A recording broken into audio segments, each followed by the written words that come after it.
All right, and we are live, and welcome to another episode of EdGeekCast. This is episode 13, Making Games. So this is part two of a Coding with Kids series, or part two.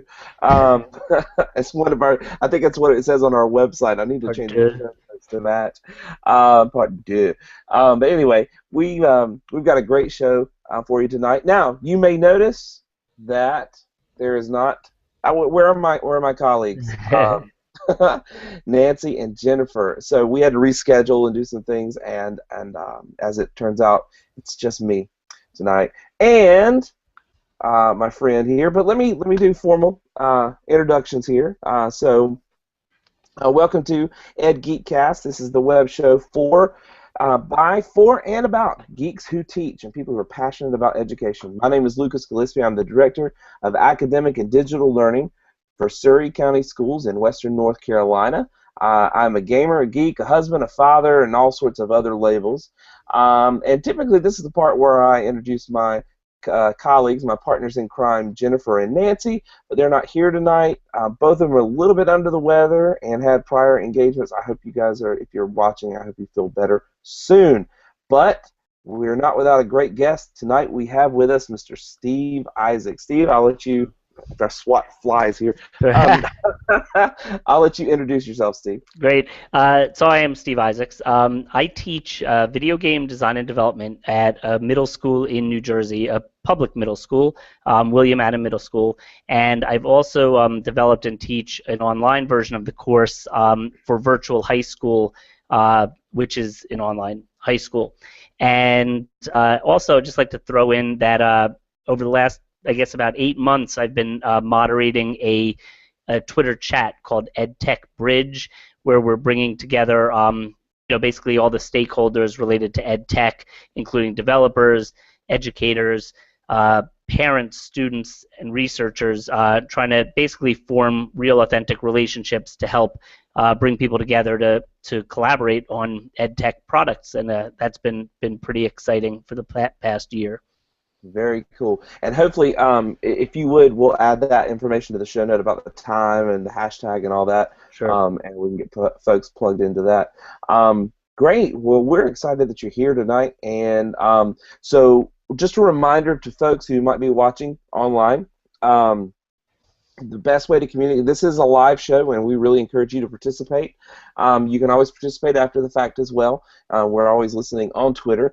So the username for the EdGeekCast is at EdGeekCast, or you can use the hashtag EdGeekCast in your Twitter response. So we'd like to throw out some questions. We usually do a getting to know you question. I'd be really interested, I might have to hit Nancy and Jennifer up for this response afterwards. I'm just curious, but so here's our geeky getting to know you question, Steven. So we're gonna let you we'll see what you come up with. So a big name toy company has created an action figure of you. Kids all over the world are lining up to buy it. It's top of the Christmas list. Now, most action figures come with at least one or two accessories. You know, for Luke Skywalker, it was the lightsaber. For He-Man, it was the power sword. What accessory or accessories come with your action figure, Steve? I think my action figure would certainly come with the penultimate game controller that I think would be able to work with any system, anything. It's basically saddled on my hip and would go with me everywhere. I have another kind of funny accessory that I got to throw in though too is back in the day when I was in a little more in education and before we had a lot of technology for things, I found it very important to both highlight what I was studying as well as underline. So I think a combo highlighter pen would be on my other hip. That's awesome. So you're like dual wielding, like. That's right. I would have to have two, right? So I have the game controller, and when I want to sit back and take notes and stuff, I'd be prepared as well.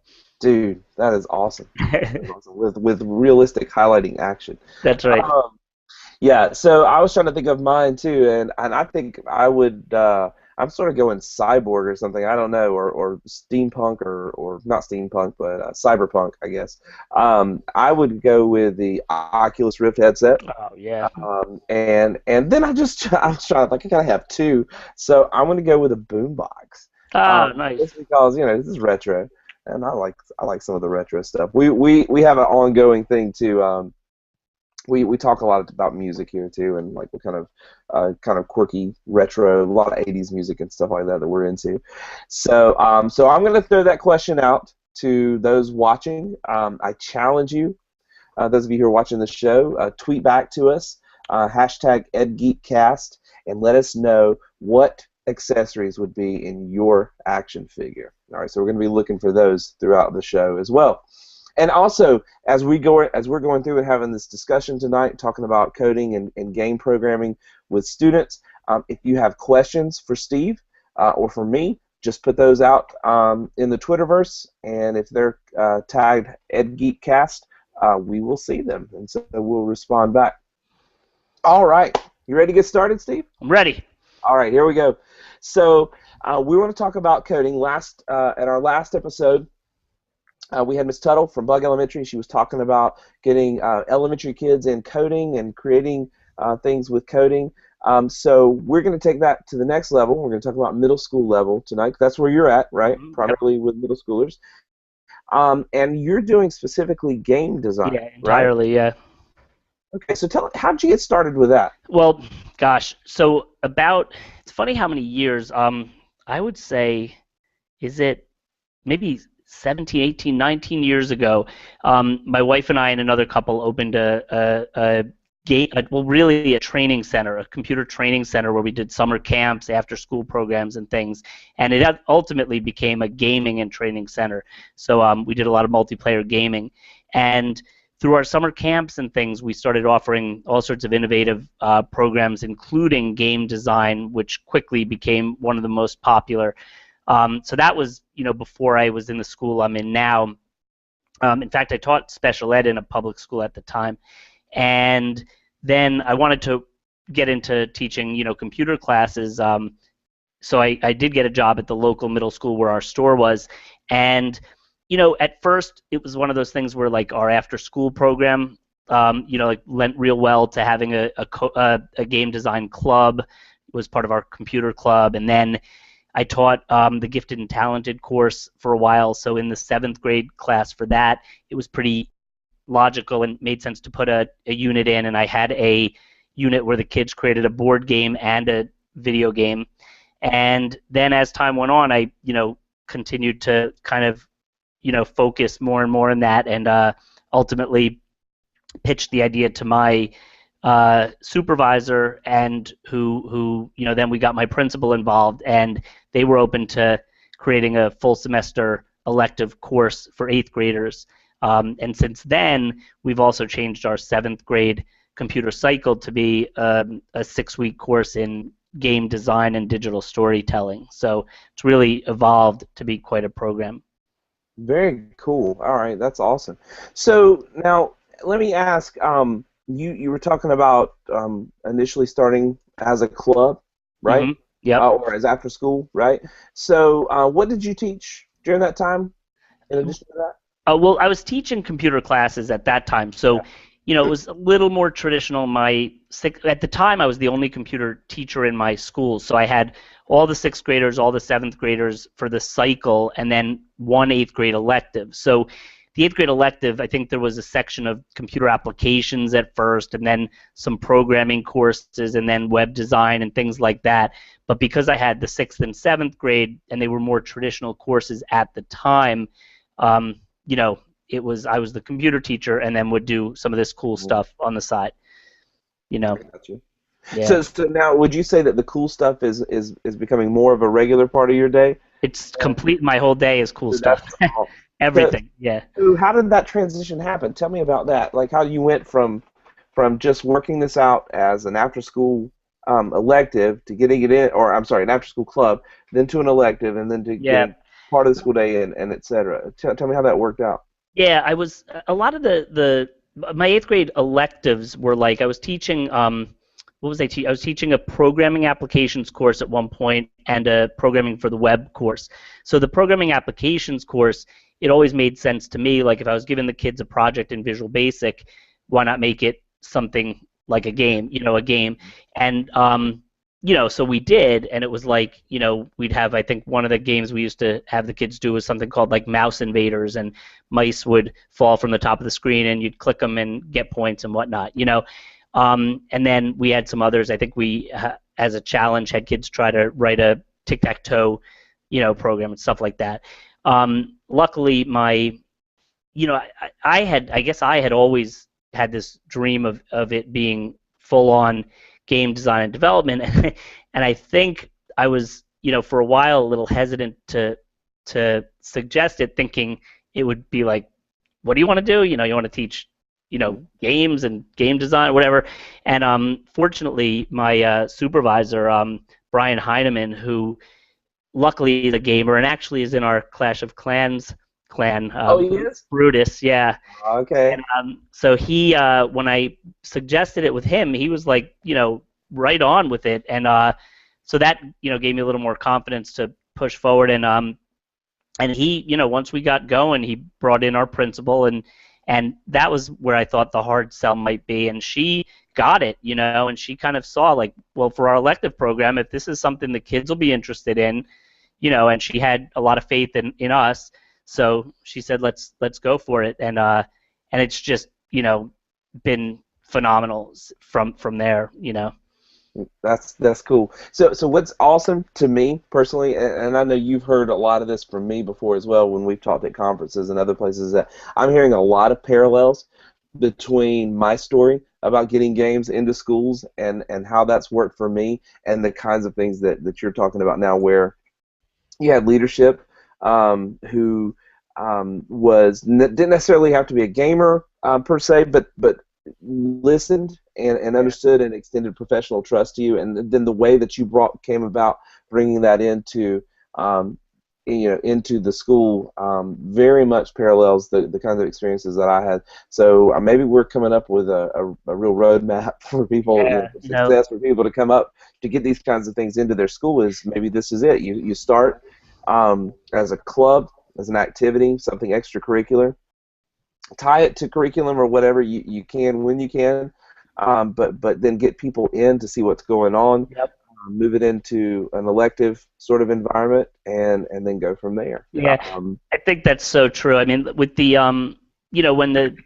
when the barrier is low, right, or in other words, an after school club. I mean, it's definitely right. Get your foot in the door, get things started, and go from there.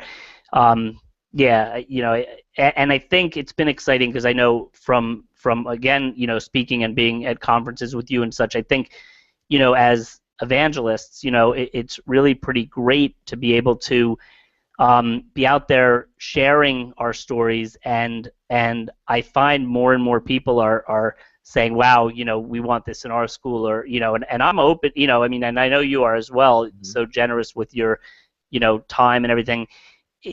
Anybody can contact me. I'm more than happy to help, give any kind of suggestions, talk to administration or whatever. I think it starts to speak for itself in terms of what the benefits are, so. Yeah, good stuff.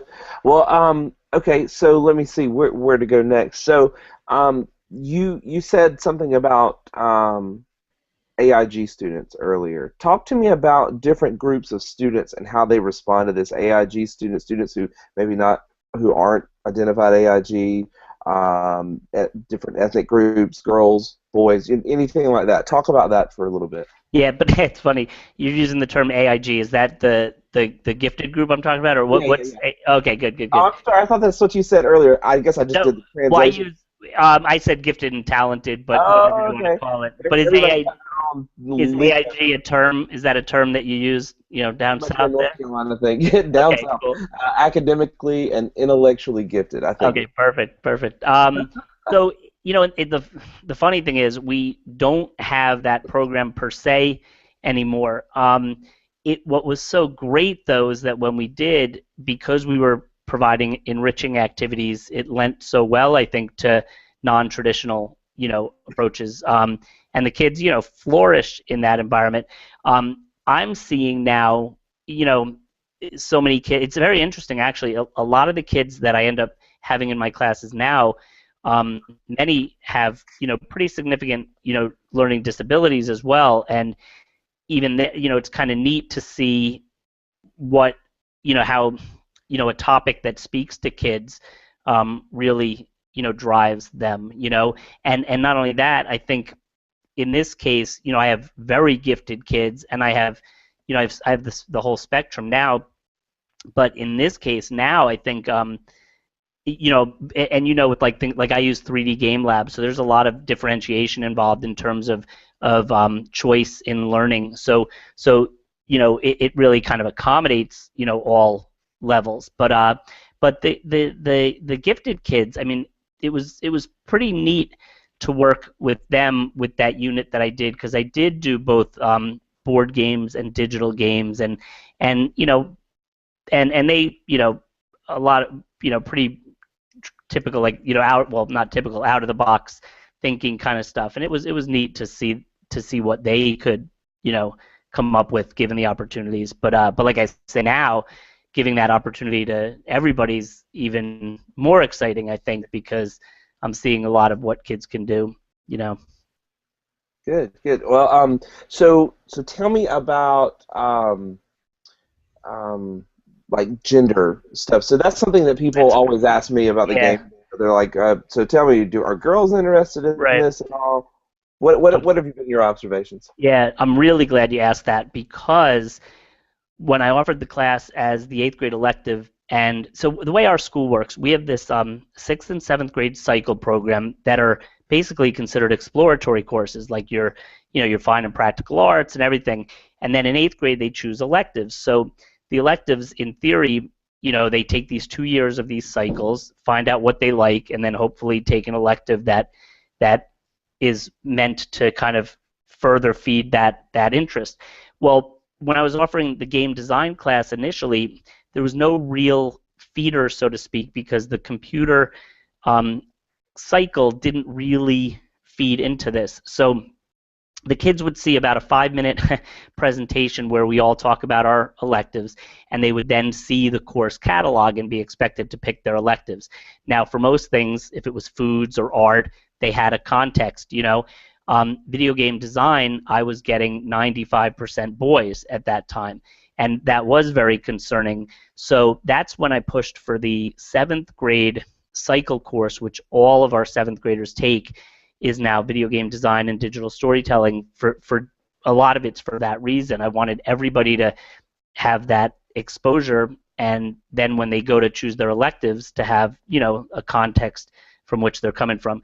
So that has been very helpful, and I would say where I might have been at 95% boys, now maybe I'm at 75%, but that's still, or is still quite a difference. So there are girls that are in the 7th grade course are enjoying what they're learning, and and I'm very pleased to see that they are then signing up for it in 8th grade and pursuing it. You know what I mean? Mm-hmm. But that was a huge concern, and unfortunately, I think there's still a context, of and luckily, I mean, the girls that are in the class, they're gamers, just like the boys, whatever. But there's still that kind of, when you, I guess when you think of the typical gamer or whatever, you still have a stereotype, in your mind. So I'm glad that we're getting past that.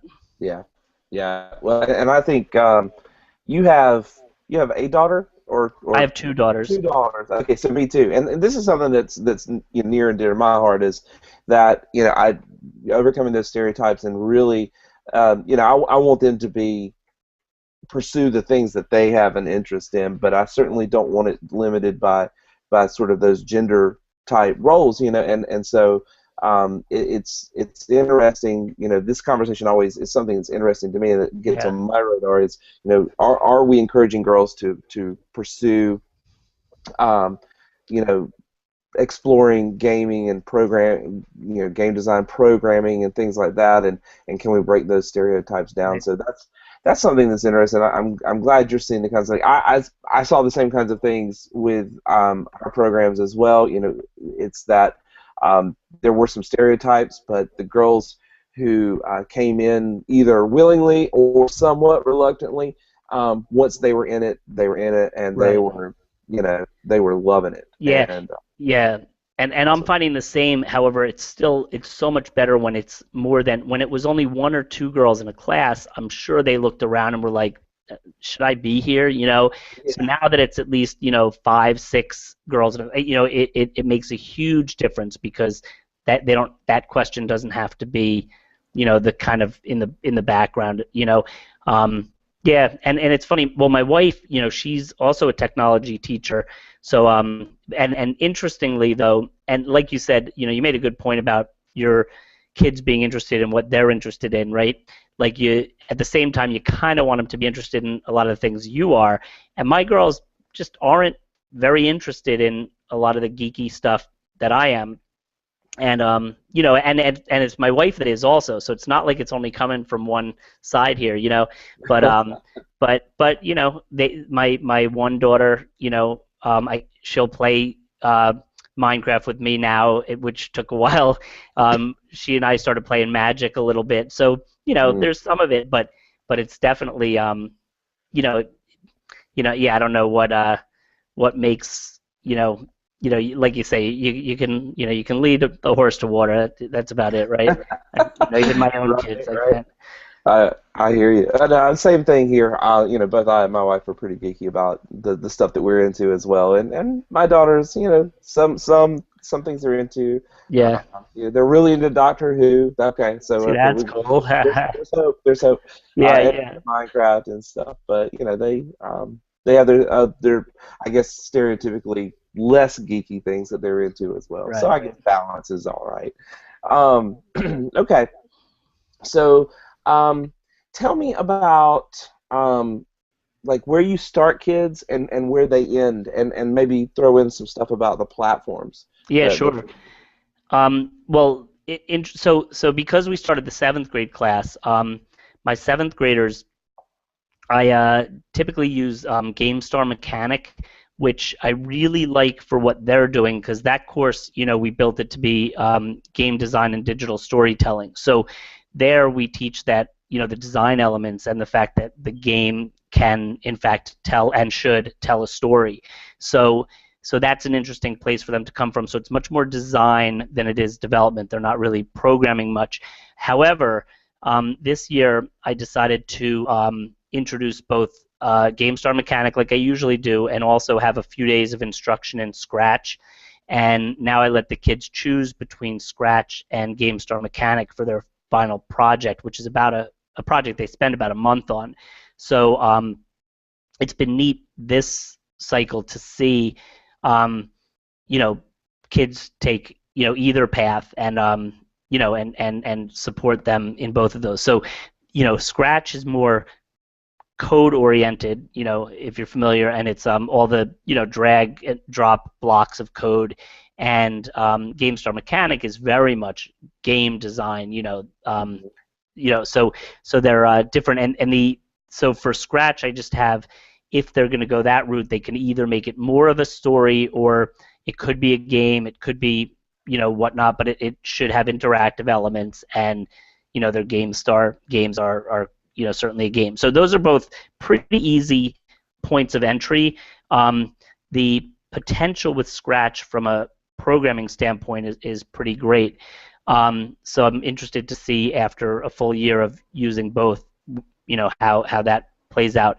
And then in eighth grade, the kids, the main tool that I teach them for real game design, which has a real great introduction to computer science in it, is Game Maker Studio. Mhm. And that I've just been in love with Game Maker since, I've been using it for really, like, it must be 15 years from a very early version. And it's so, everything has to be programmed in a sense. So as opposed to GameStar Mechanic, where the objects are already programmed.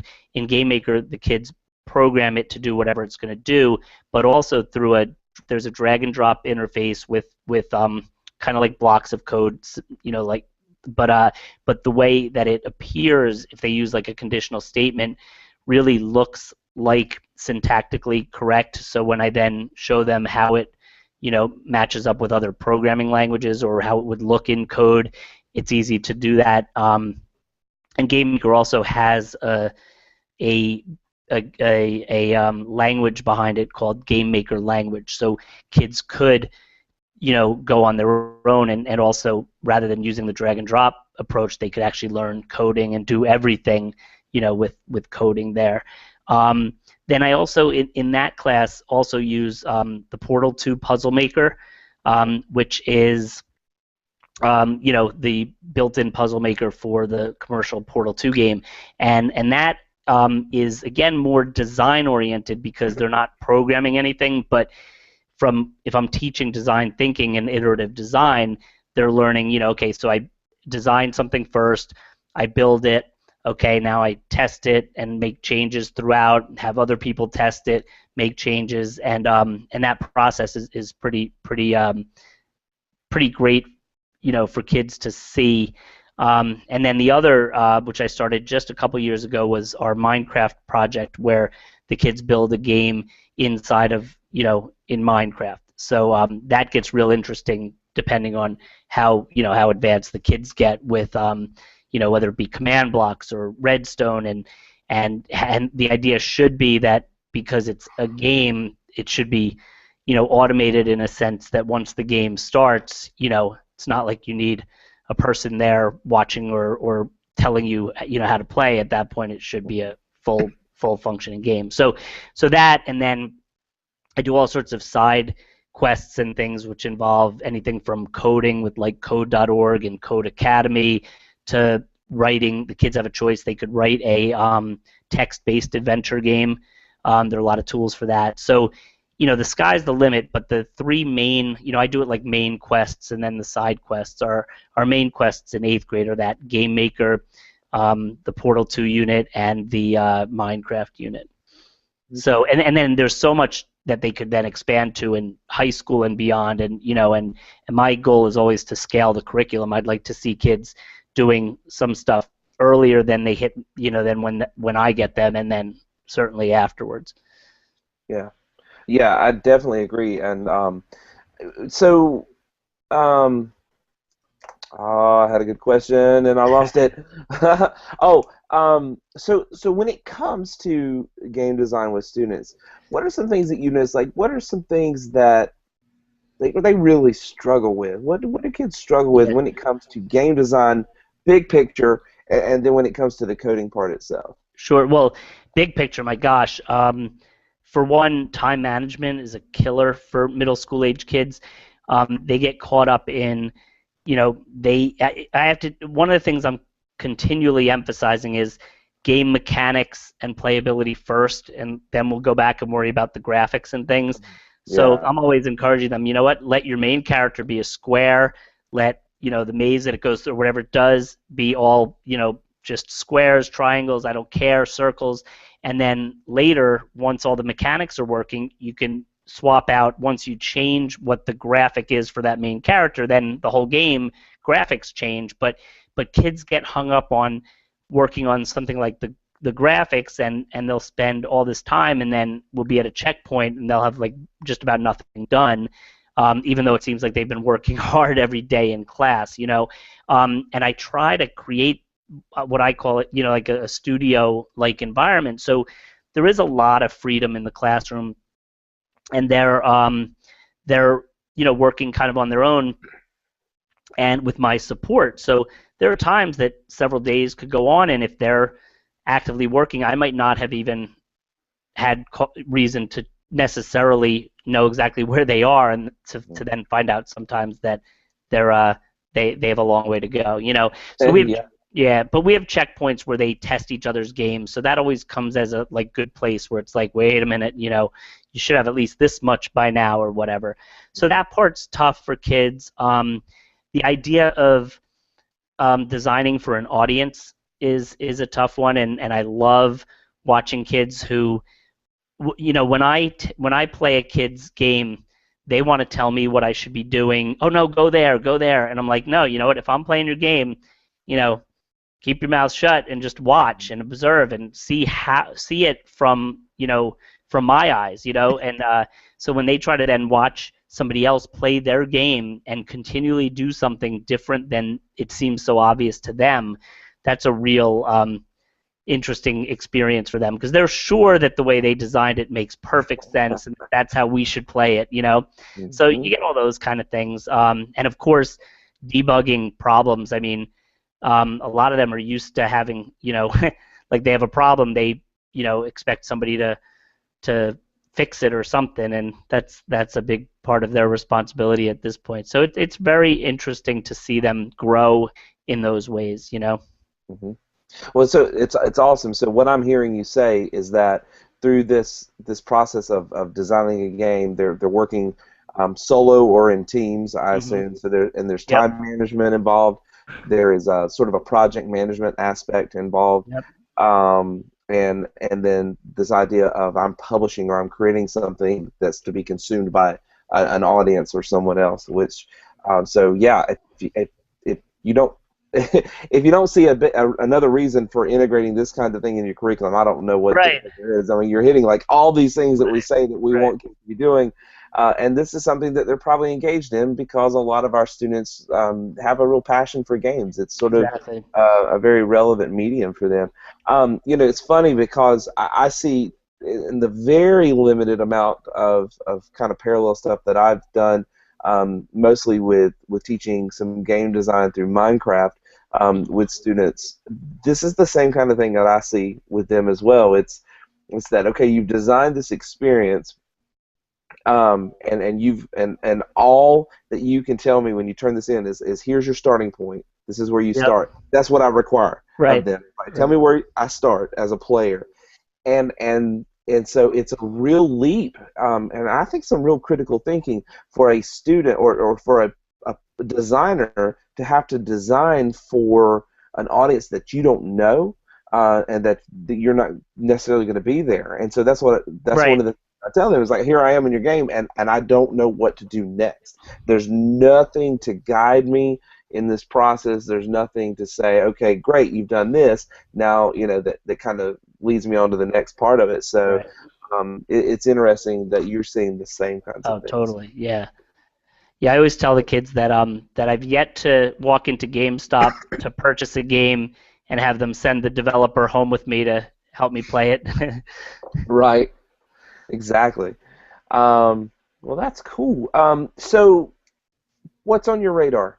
What's up and coming? What kind of things along this line or kind of parallel to this have your interest? Yeah, one thing that just started playing around with. I was actually at PAX Prime, and one of the games that was being shown was this game. And I'm so glad I found it because it was in like the indie area, which is cool, Mhm. But it's like Yeah. little kiosks, not like these huge displays. And there's this game called Fight the Dragon, Hmm. which it's available on Steam now. And the thing I like most about it is the intent is that essentially all of the content that you play is user generated, and each one is like a kind of like a bite-sized short adventure. So it's an RPG. It's a hack and slash RPG, but I'm thinking my kids, as they start playing, are going to be creating the content, and then all the it all kind of gets into the overall world, but everything's kind of like a separate mission that was created by somebody. And from a design standpoint, it's neat because they give you a certain amount of like points to design with. So, and you use those points basically as your, to determine how much you can put in your level in terms of loot and monsters and things like that. So so what it does is it creates this experience where by the time anybody finishes a level, it's probably a level that should be able to be completed in 15, 20 minutes, and then providing you finish it, you reap the benefits of whatever that level, had to offer. Again, Hmm. whether it be loot, experience, and whatnot. Um, So that's exciting me right now, and I have some kids at least playing it so far. We haven't gotten into the development side yet, but we will very soon. So yeah, I mean that's one that's on my radar for sure. All right, Fight the Dragon. Okay. Like the Now, dragon. hey, so you're in Steam, and I'm in Steam, and it's I'll admit while you're talking about this, I'm looking for. There's a game. Oh, I just remember what it's called. I think. Let me check. Have you seen? I think it's called Hack and Slash. That sounds familiar. I feel like I've I, seen that yeah, recently. yeah, yeah. Hold on, let me pull it up here because All I right. don't want to be Hack and Slash. It's new. And it's kind of retro looking. So this is a kind of retro looking game, but as you are playing the game, your ability as like the hero is literally to hack the Oh, right, right, that you're fighting against. So you're fighting against I don't know, right. some sort of monster, and you use your sword, and when you do that, it pulls up the code, Yeah, and you can alter the code for that creature to change its behavior in right. the game. That's definitely on my radar. Oh, Something cool. I need to pick up at some point. Yeah, So yeah, that might be a good intro, and it yeah, yeah, sort of realize that hey, there is this something running in the background. There's this yeah. underlying thing. So hack and slash. I'll put that on my list as well.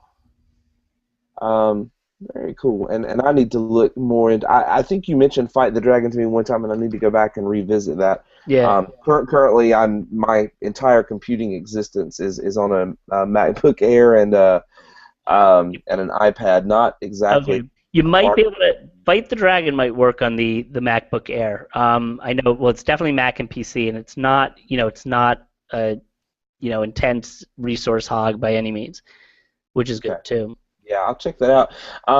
Speaking of that, what are you playing these days? Ah, Fight the Dragon. No. What am I playing?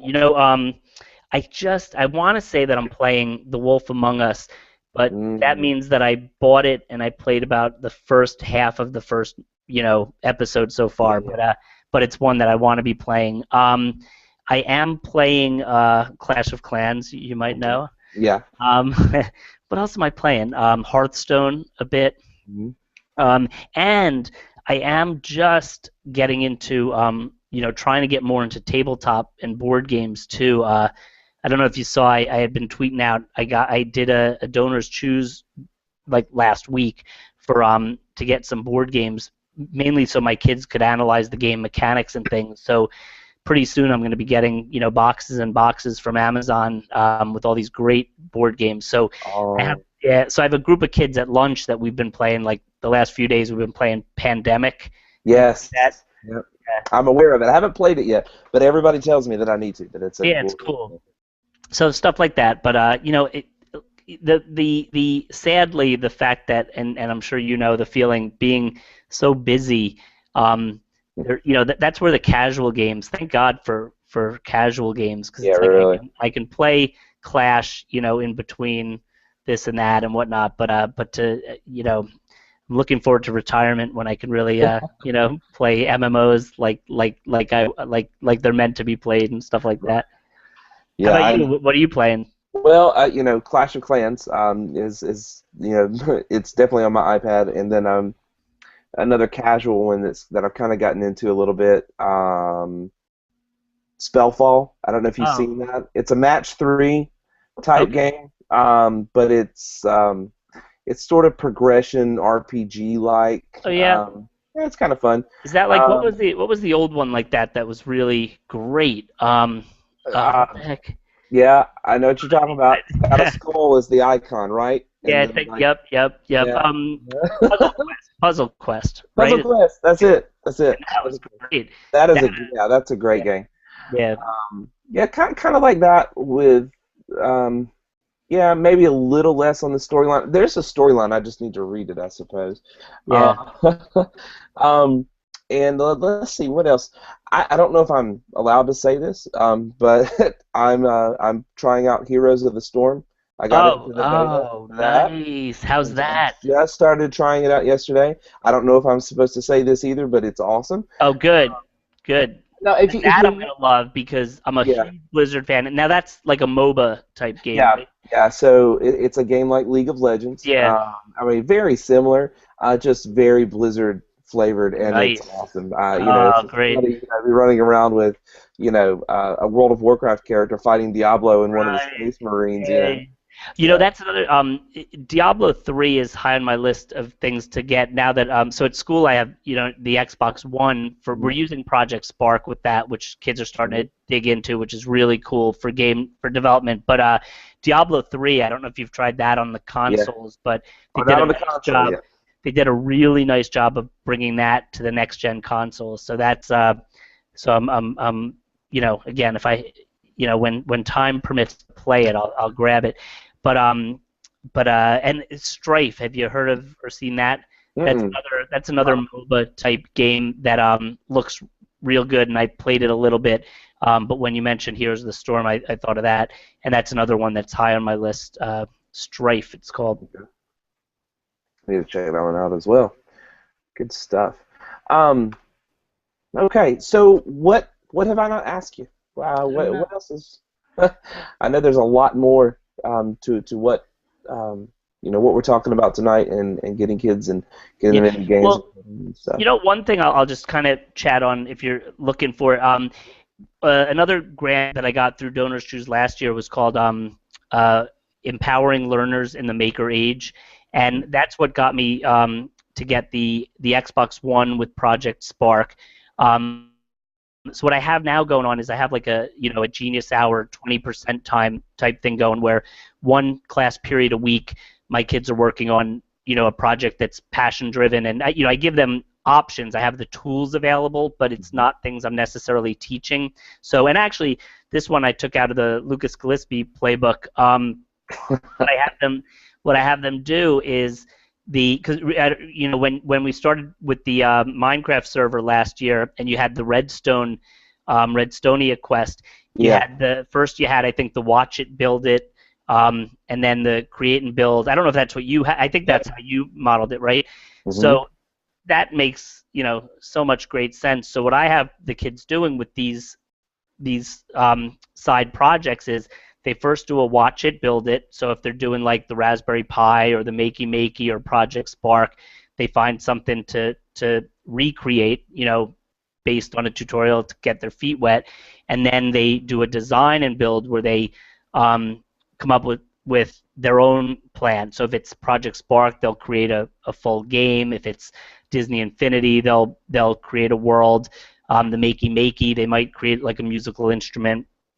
The Raspberry Pi, I have kids playing around with the Minecraft Pi edition. Hmm. And now that I'm getting into the board games, that's going to be another option for the 20% time that they could create their own board game. All these things. So it's really neat to see the way the classroom looks on days like this. Like they're all working on different things and you know um, really digging in. So I'm excited about that for sure. Very cool. Very cool. Well, so you have given us a lot to think about tonight, and a huge list of resources and options when it comes to. 'Cause I got my little old school notepad here, of just ideas and tools that we might explore. So we'll get those added to the show notes, Cool. and some links to put in there for people who may be watching and want to know more about this. Yeah. What about like are there researchers out there or authors out there that you're reading, resources like that? Anybody on You your know, list? I mean, at this exact moment, I'm I been know I put you on the pretty spot. caught up in doing, but I'm definitely a fan of Seymour Papert for sure. Mhm. Um, and what else? I mean, gosh, 2 years ago, if you'd asked me when I was in my, doing my year of doctoral work, I would have had, a list of giving you an annotated bibliography. But right now, I mean, I soak up whatever I can between my social media folks, uh, you know, all of that. I mean, I check in with. Do you use Zeit, Oh the yeah. news? I've been, Oh yes. I'll comb through that and such, but and I've been, attending and participating in a lot of conferences, both online and off. So I mean, there's all of our favorites like, in terms of real, real people versus necessarily, the Thinkers. research, so to speak. But there's my head's always spinning with great ideas given by great people. Mhm. Good stuff. Good stuff. Yeah. So that's actually we're talking about resources. We're talking about sharing resources. So that kind of it's going to be my segue into the section of our show that we call "Put This in Your Utility Belt."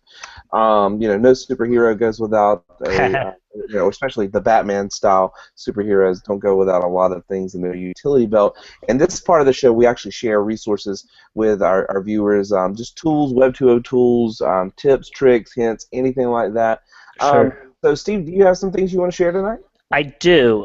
In fact, so one thing that I think's been really cool. I'm involved in a lot of Twitter chats, both between participating, and I had mentioned that I moderate one. And there's a site called nerf.com, NURPH.com, and what Nerf does that's really neat is it really puts you in like a chat room type environment for the Twitter chats, kind of like how I think it was called Tweet Chat.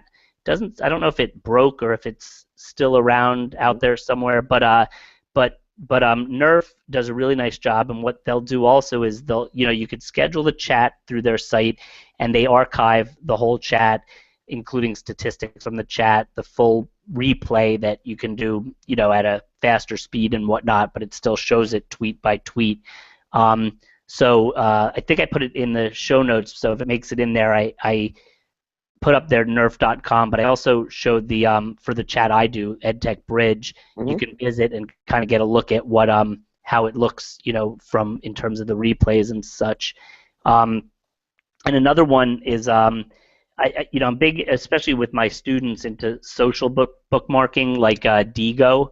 So I use Digo.com, nothing new, but I have a group, a video game design and development group that all of my students join and share resources to. So it's become this, this large resource library of resources related to game design and development. And if I could throw one more at you, bring it on. For Game Maker in particular, Yo-Yo Games is the website, but yoyogames.com/learn, LEARN. I'll throw it in the show notes as well. Okay. That is is somewhat new. Mark Suter and I have worked with the people at Yo-Yo Games to create and curate content for that site. So we have a lot of tutorials and project-based tutorials where you could watch, basically what comes across like a YouTube playlist, but also has like a lot of the files you need to kind of examine and stuff. But it really is a great way to walk you through learning Game Maker. So that's what I'll give you for now. Good stuff. All Thanks. right. Well, I have a couple that I'll add. Let's see. Let me scroll back here to my section of the show notes. First off, there's a series thanks to one of our librarians here in our district, Tanya. Tanya Fletcher shared with us that on Amazon there's a series of ebooks, stories, all written about Minecraft and stuff, and they're all free. I don't know how long they're going to be free, but they are currently marked down to free. So we're going to put that link in the show notes. If you or maybe you have some kids who like to read about Minecraft or stories about Minecraft, I'm going to give you that link. And then MIT program, or I'm sorry, not MIT. MIT is offering a free course in EdTech and game design. This just came out this week. And it is. I'm actually linking to a story in the USA Today about it, so you can read up a little bit about it and find out what's going on. But that might be something that if you are interested, or you have some students who are interested in, this is probably a little upper level, maybe a little higher. I'm guessing maybe a little higher than typical middle school, but you never know. So this is a resource for them as well. So something to explore. And then of course, like I said, we'll go through and try to get links to as many of the game design platforms and such that were mentioned tonight in the show as well. Steve, anything else you want to share with us tonight before we wrap up? Can't think of anything. How about you? I'm spent. I'm Yeah, ready to yeah. actually play a little I, bit and then crash for the night, I think. me also. Okay, let me check Twitter real quick. Uh, Alicia Ray, we love you. You're out there reading and watching and listening and sharing. And she did share her what her accessories would be in her action figure, and Oh, where did she put that? What it would would be she? her iPhone and Uh, her rainbow flip flops. There okay. you go. Yeah, I would. The Yeah, iPhone would. Yeah, I can't live without it. So yeah, I understand that. I'm with you. Yeah, one of my students chimed in here too. Do you Oh yeah. see Tenjin123? He was asking about Smite, which I have heard of. Have you heard of Smite? It's an No, huh? Yeah, I think it's like a first-person perspective MMO. I'm not entirely sure, but I've heard a few people talking about it lately, so that's one we might have to check out. Okay, I'm gonna add that to my list. Smite. Smite. Great name too. Yeah, So it's awesome. You got some students watching tonight. How cool is that? yeah. I hope there are a few, but definitely the one. So that was a good thing. Hey Yeah. guys, and that's awesome. All Uh, right. Well, that's I guess then that's where we're going to call it a wrap for the night. And just keep that in mind. We thank you for our special guest, Mr. Steve Isaac. We glad you're here, and thank you for sharing your passion for teaching, learning, and especially game design with your students. We really appreciate that, and all the ideas and stuff that you've shared with us. Just hey Nancy, hey Jennifer, we missed you tonight. I've talked enough for 3 or 4 episodes, so you guys are on the spot next time we have a show. And remember, those of you who are watching either now live or the recorded version of the show, you can get all our resources and show notes on edgeekcast.com. And please connect to us on Twitter at edgeekcast and send us your favorite apps, tools, tricks, etc., and we will share those out with the viewers. So just growing the network, growing the EdGeek army. So with that, we'll say good night. Good night, Steve. Good night, everyone who's watching, and we'll see you again probably hey, in 2 weeks. Just keep your eyes open to the social media or the website for more information. Have a good evening, everyone. thanks. And thank you, Lucas. It was really fun. I Yeah. appreciate it.